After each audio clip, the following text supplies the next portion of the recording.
Thank you very much, and good morning, namaskar to all of you.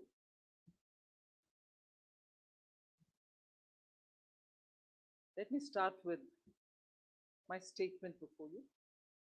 With shared democratic values, pluralism, and a strong commitment to rules based global order and multilateralism, India and the United States of America are actively engaged in constructive dialogues.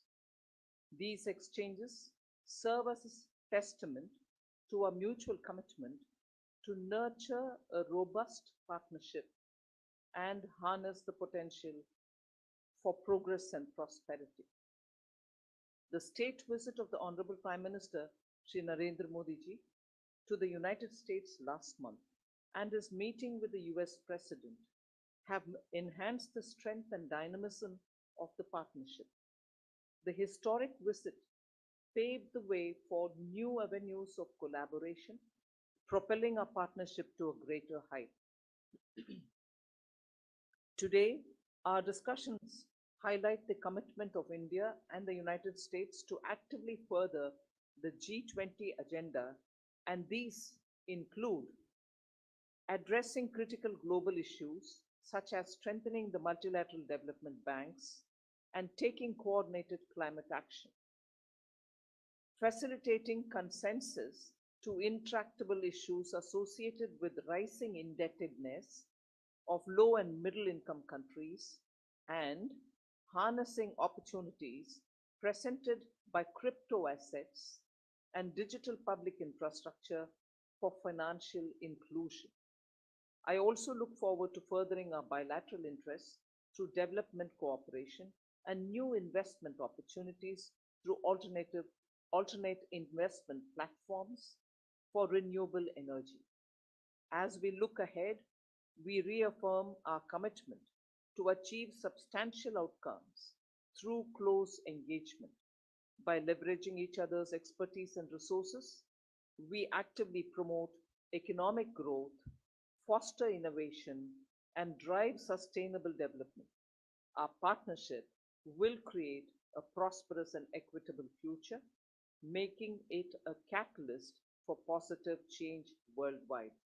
I now request Dr. Ellen, US Treasury Secretary, to make her remarks. Thank you, Minister Sitharaman. I appreciate the warm welcome.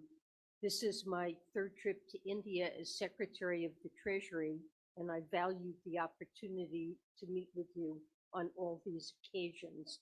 The United States has appreciated India's leadership during its G20 presidency, and we will continue our close cooperation.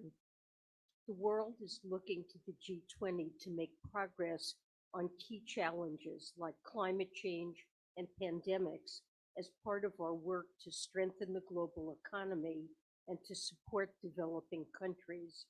I'm hopeful we can take significant concrete steps forward in our meetings. I appreciate India's demonstrated leadership on debt issues as G20 president, including your support for G20 efforts to improve the multilateral debt restructuring process. I also welcome India's focus on advancing the evolution of the multilateral development banks, or MDBs.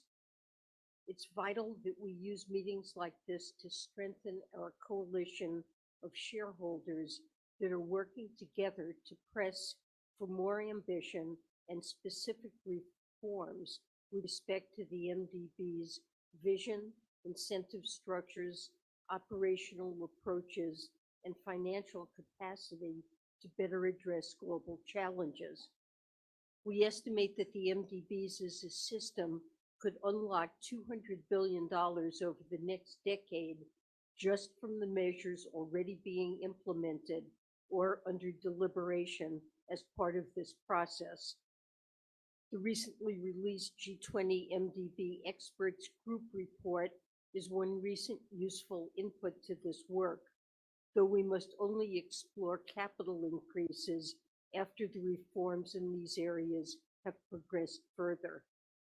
We're also proud to have supported Ajay Banga's candidacy to lead the World Bank, and we believe he's providing the right leadership to deliver on these critical reforms.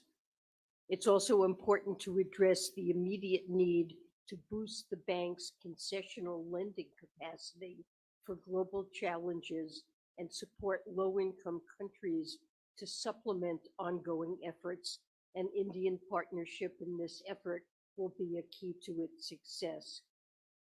Beyond our cooperation at the G20, we highly value our bilateral relationship with India. As illustrated by Prime Minister Modi's recent state visit to Washington, the United States and India are among the closest partners in the world, and I've been proud to help lead our work on that relationship. The United States is home to the largest Indian diaspora outside of Asia, and it serves as India's largest export market. Bilateral trade between our two countries reached an all-time high last year, and we expect it to grow further in the years to come. Our collaboration spans a range of economic issues, including commercial and technological collaboration, strengthening supply chains, and catalyzing the clean energy transition. In particular, we look forward to working with India on an investment platform to deliver a lower cost of capital and increased private investment to speed India's energy transition. I also appreciate India's focus on finalizing the historic two-pillar global tax deal in the inclusive framework, and I believe that we're close to reaching agreement. We had a productive meeting in New Delhi last fall as part of the US-India Economic and Financial Partnership, and I look forward to convening the 10th EFP meeting. So thank you again for the warm welcome, and I look forward to our discussion today. Thank you, Secretary.